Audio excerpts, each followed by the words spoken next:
Este es el vídeo 2 de la temporada 1. En el plano definiremos un ángulo, veremos sus notaciones, las clases de ángulos que hay,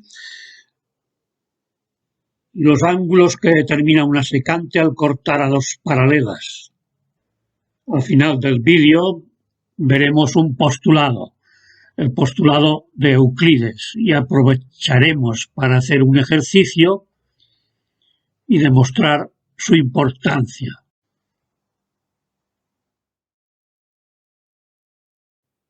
Si tengo dos semirrectas que se unen en un punto, a este punto V le llamaré vértice. La parte del plano determinado por estas semirrectas lo llamaré ángulo. Dos semirrectas determinan dos ángulos, el rojo y el azul, que indicaré mediante dos arcos. Estos arcos a veces son orientados. Y si llamamos A y B a las semirrectas que lo forman, también los indicamos de esta manera, indicando qué semirrecta está antes para formar el ángulo, A o bien B. Los ángulos también se representan por letras griegas, como veis en la figura. A B le podíamos llamar alfa y a BA le podíamos llamar beta. Ahora vamos a ver un criterio para poder distinguir si algunos ángulos son iguales. Lo haremos transportando un ángulo construido previamente e igual a uno de ellos. Estos ángulos son iguales porque los podemos hacer coincidir, transportándolo. Y con un poco de buena voluntad ya se ve más o menos que estos ángulos coinciden. En el próximo vídeo veremos una definición un poco más rigurosa de congruencia, de igualdad de ángulos. Estos ángulos, todos ellos, son iguales a alfa. Son congruentes. Y estos dos son opuestos por el vértice. Son iguales porque están opuestos por el mismo vértice. Como ejemplo tenemos estos ángulos verdes y rojos, alfa y beta. Así las cosas, podemos decir que los ángulos alfa son congruentes igual que los beta porque son opuestos por el vértice. Pero también podemos decir que las semirrectas AB forman un ángulo que es congruente con el que forman las rectas CD y análogamente las semirrectas BC forman un ángulo que es congruente con el que forman las semirrectas D y A. Ahora vamos a definir cuándo es que un ángulo alfa es más pequeño que otro beta.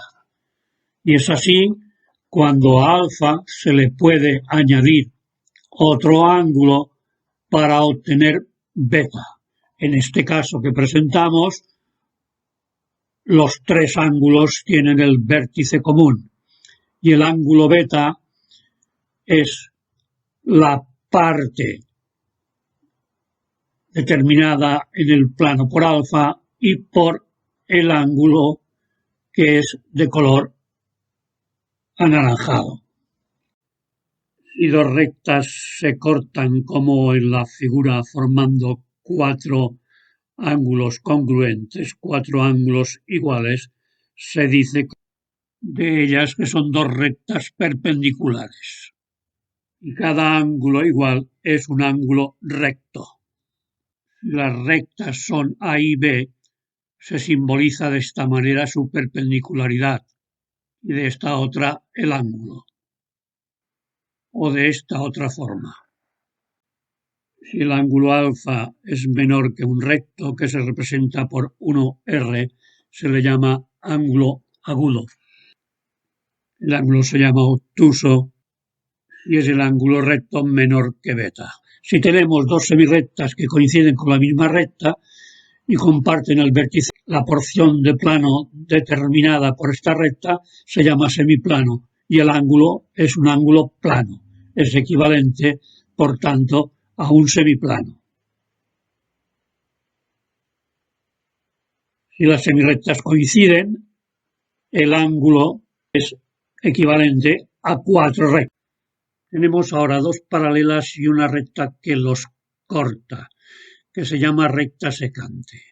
En esta situación aparecen muchos ángulos congruentes y muy importantes en esta temporada 1, la T1, y tienen nombres específicos. Conviene que los recordemos porque aparecen con mucha frecuencia. He reunido todos estos ángulos y he puesto sus nombres.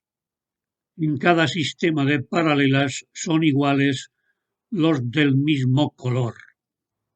Así, por ejemplo, son opuestos por el vértice, como ya sabéis, estos dos, y se llaman correspondientes cualquiera de estos, por ejemplo, los de color rojo.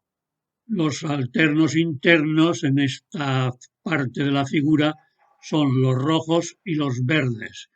Igualmente son alternos externos en la figura correspondiente los rojos y los verdes. Me ha llegado el momento de hacerse una pregunta. ¿Cómo puedo medir un segmento AB referido al entorno de esta temporada T1? Puedo recordar lo que hacían los agrimensores. Cojo una cuerda y mido el segmento. Ya tengo una medida. O puedo hacerlo como lo hago en la escuela, mediante un regla. Y también puedo coger un compás. Pongo la aguja en el punto A y el otro extremo en el punto B y ya puedo trasladar su longitud. Y estos serán los instrumentos que he elegido para todos estos vídeos. Incluso la cuerda. Y añado aún otro instrumento como es la escuadra. Bien, yo creo que ya podéis hacer conmigo un pequeño razonamiento, que ya tenéis instrumentos para ello y sobre todo vuestra inteligencia. ¿Cuántas rectas paralelas a la dada puedo trazar por el punto? Euclides dijo solo una y no lo demostró, lo postuló. Un postulado es un enunciado que se considera verdadero y que no se da demostración. Este postulado es fundamental en la geometría euclidiana, porque si no se admite, se llegarían a muchas contradicciones. A partir de su admisión, vamos a hacer una pequeña demostración. Vamos a suponer entonces que el postulado, que también se llama axioma, es verdadero, lo admitimos, y que tenemos esta situación. Dos rectas A y B son paralelas a una recta X. ¿Qué les pasará a A y a B? La conclusión parece esta, que A y B son paralelas, si son las dos paralelas a X. Vamos a buscar la solución suponiendo que esto no es cierto, que A y B no son paralelas.